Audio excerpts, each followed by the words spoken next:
TFA fam, appreciate you rocking with us. Welcome into the first look at Week 13 waivers. Yes, the fantasy playoffs are nearly upon us. We do have the Cards and the Panthers on bye in Week 13. Couple of injuries to get into as well. Cav, you're going to lead us off, though. Give us the quarterback streaming options and waiver pickups for Week 13. Yeah, we're going to start things off with Jared Goff. He is rostered in 46% of leagues, but they get to play Jacksonville this week. This week on Thanksgiving, he completed 23 of 37 for 240 yards and 2 touchdowns against the Bills. Jacksonville ranks 31st in pass DVOA on the season. They allow the 10th most fantasy points to quarterbacks. So this is just a really good matchup for Jacksonville. They are at home where they play much better. Like we talked about last week, in Detroit, games in Detroit this year have averaged 62 points per game on the season. And so this game looks to be no different. It's probably going to have a pretty high total. And as well as Detroit should get back a very key member of that receiving core this week. We'll talk about that when we get to wide receivers. Next up, you have Marcus Mariota, 38% rostered. If you're looking for just an average week, that's Marcus Mariota. He's really not going to give you much of a ceiling, but he doesn't really hurt you. Completed 15 to 25 for 174 at a score. He also carried 6 times for 49 yards. Pittsburgh has struggled against the pass this season. They allow the 7th most fantasy points to quarterbacks, 8th most passing yards, and the 5th most passing touchdowns. It's just that they don't really throw the ball very much, and most times you have to try to get there with him on the ground. So like Marcus Mariota, I think he's okay play this week, but he's not somebody that I'm just rushing out to have to add. Next up, you have Trevor Lawrence, 58% rostered. I'm actually surprised he's available in that amount of leagues. He's played really well for the most part this year. He passed for 321 yards, 3 scores for 25 fantasy points today. I think he's a pretty solid option moving forward, where they get the Lions, Titans, Cowboys, Jets, and Texans to close out the year. He has now put up QB1 numbers in 4 of his last 5 games as well. So Trevor Lawrence has played really well so far today. I know Christian Kirk owners are a little frustrated because all of the production went to Zay Jones, but Trevor Lawrence, nevertheless, in the same game against the Lions, I think sets up for a really nice spot for him. And then you have Jimmy G this week against Miami. This is a complete pass funnel defense. Miami ranks 29th in pass DVOA, but ranked 9th in run DVOA. Miami also allows the 2nd most fantasy points to quarterback. So, today it was a pretty low scoring game, 13-3 against the Saints. I do not expect that this upcoming week against the Dolphins. So Jimmy G is a viable option. And then there's none of these guys available. Mike White has to be available. Only rostered in 4% of leagues. It's a little bit rough, or it's a little bit thin, but he did complete 22 of 28 for 315 and 3 scores today for 25 fantasy points. They do face the Minnesota Vikings next week. Minnesota ranks 19th in pass DVOA. They also allow the 8th most fantasy points to quarterback. So if you're desperate, Mike White, look pretty solid today, but we'll see if he's able to keep that going in future weeks. But Mike White, streaming option. Here we are. Bringing hope to Jets fans everywhere. Let's go ahead and dive into the running back options for Week 13. In addition to the bye weeks we also have Michael Carter go down with an ankle sprain. How long he is going to miss is still unknown. Then we have the 49ers backfield, which is starting to get banged up. Christian McCaffrey is apparently dealing with some patellar tendonitis. So his snaps and, kind of his workload is being managed. Then we saw Eli Mitchell go down with an MCL sprain. That's the injury that he has already dealt with, but the early indication it's not as serious as the MCL sprain, which caused him to miss time earlier this year. Travis Etienne, the foot injury, Kev was, weeping sorrows before we started about the Etienne injury cost him a week this week. He apparently said he's going to be fine for next week, but there still has to be some concern, especially for ETN managers, considering that this could be a re-aggravation of the Liz Frank injury that held him out his entire rookie season. So it's definitely going to have to be something we have to monitor. He did come back. He didn't go into the game, but he was on the sidelines with his uniform on. So I think that is, maybe a good sign. But again, we're going to have to monitor and see. The number one pickup this week, if he is still available for me, is going to be Kyren Williams. Even with the injuries I just mentioned, there's nothing that really stands out to me in terms of guys you're going to want to go grab to fill in those spots with. Kyren Williams, he got all the passing work, which isn't out of the ordinary. He did the same thing last week as well.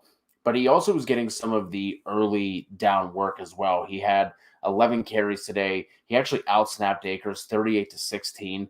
We just got news that Allen Robinson, his season is over. I'm assuming Cooper Kupp is not going to be coming back at this point since there's nothing to play for. Matt Stafford could be out as well. So I think with the issues that they're having, we could see some more early down passing involvement for Kyron Williams as well. So especially in full PPR leagues, he's the one who I would want to be adding if he is available.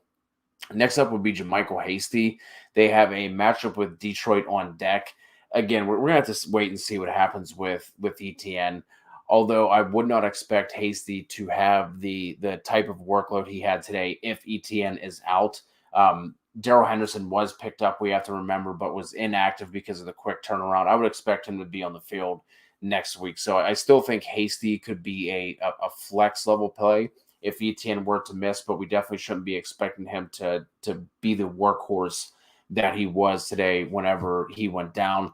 And then the Jets backfield, I think, is just going to be an absolute mess. Like I said, Michael Carter with the ankle sprain, still unclear how much time he's going to miss. Zonovan Knight was the one who came in and played the majority of snaps. He doubled up Ty Johnson, 30-15 in snaps. Zonovan Knight also played 18 of the 22 snaps after Michael Carter left the game. Johnson narrowly edged him out in routes run. It was 9-8. Knight did have one more target. I think it was 3-2. But then we have to remember James Robinson was a healthy scratch. So with Carter going down, I think that brings James Robinson back into the picture. I think it's just going to be a complete headache while Carter is out. Again, we're not sure how long that's going to be. Zonovan Knight was actually somebody that I did like coming out of NC State last year. But like I said, I think it's just going to end up being a kind of a headache in a situation I probably want to avoid. And then just some other things to make note of. I was talking about Tristan Ebner the past couple of weeks. Well, Darrington Evans came in today, saw 18 snaps. Tristan Ebner played 1. So I think we can forget about Ebner. And then just some other guys, Travis Homer, Amir Abdullah, the Eagles backfield, Keontae Ingram. These are all kind of guys who you can look at. And I did just want to make a note real quick with the Chargers backfield. Josh Kelly was activated off of IR, and he outsnapped Isaiah Spiller 14-8. So I don't think either of these guys are going to have any standalone value, or at least to the point where you're going to feel okay with plugging them in. And I think if Eckler were to go down, this would just be another full-blown committee type of situation. So not a ton to look at here. And again, if you're looking at adding any of these guys, Kyron Williams is going to be the number one add if he is still out there. Yeah, it's rough in these running back streets. Just really not a whole lot to take a look at. So not at all. Yeah, so let's go jump over. Let's talk about the wide receivers. I was actually, again, I think I say this every week, but I'm surprised Treylon Burks is rostered in this few leagues. 36% of ESPN leagues, 51% of Yahoo leagues after coming out and having a pretty solid week last week. Again, he did it again today, caught 4 of 6 for 70 yards. He also recovered a Derrick Henry fumble for a touchdown, recorded 17 fantasy points. No idea how he's still available in this amount of leagues, but if he is available, he needs to be rostered in all formats at this point. He's definitely the Titans' best wide receiver, and I think you can expect pretty solid performance. I think he's at least a wide receiver 3 moving forward. And then Jameson Williams is the guy that I was talking about. He is expected to make his season debut this week against the Jaguars. He is rostered in 39% of leagues, so he's still pretty widely available.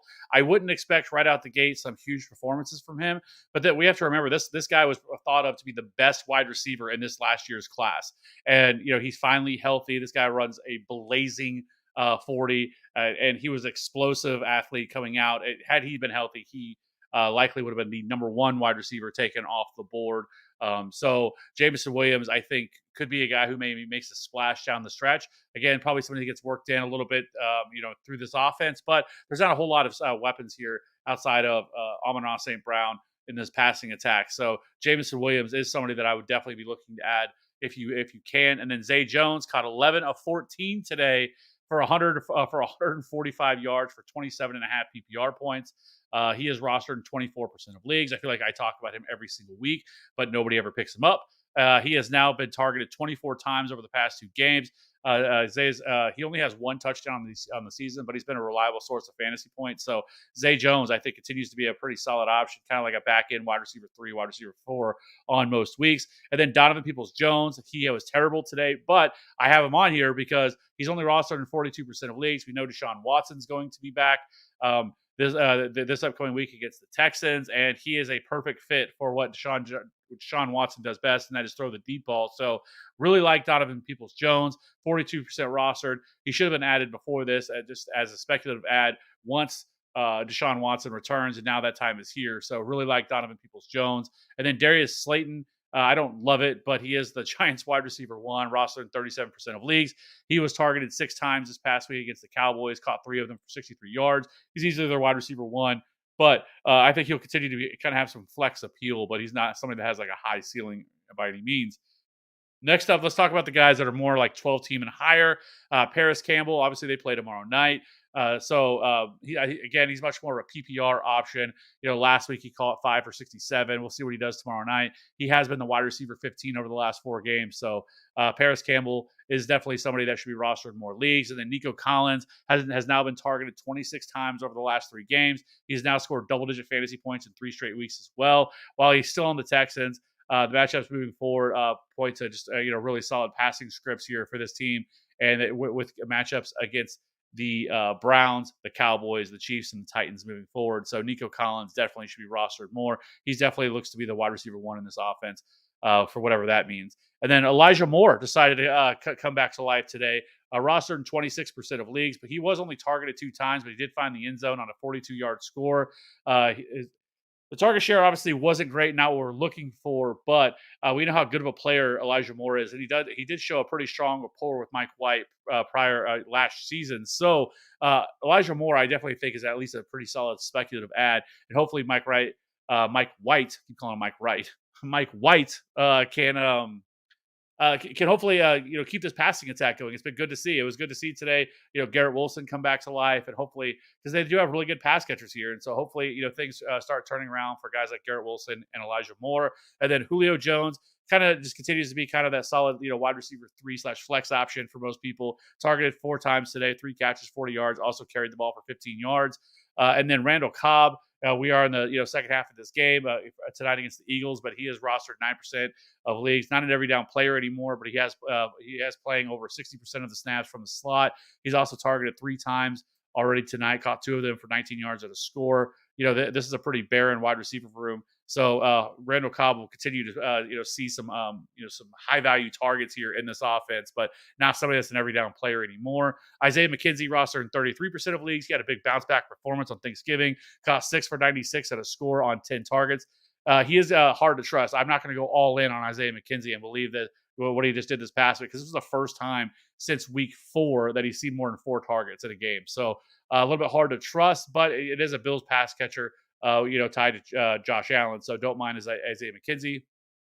And then DeAndre Carter is more of a, while Mike Williams still is out, but he was targeted a team high 10 times today. He turned that into 7 for 73 and a score for 20 fantasy points. Even with Keenan Allen back, Carter remains very involved.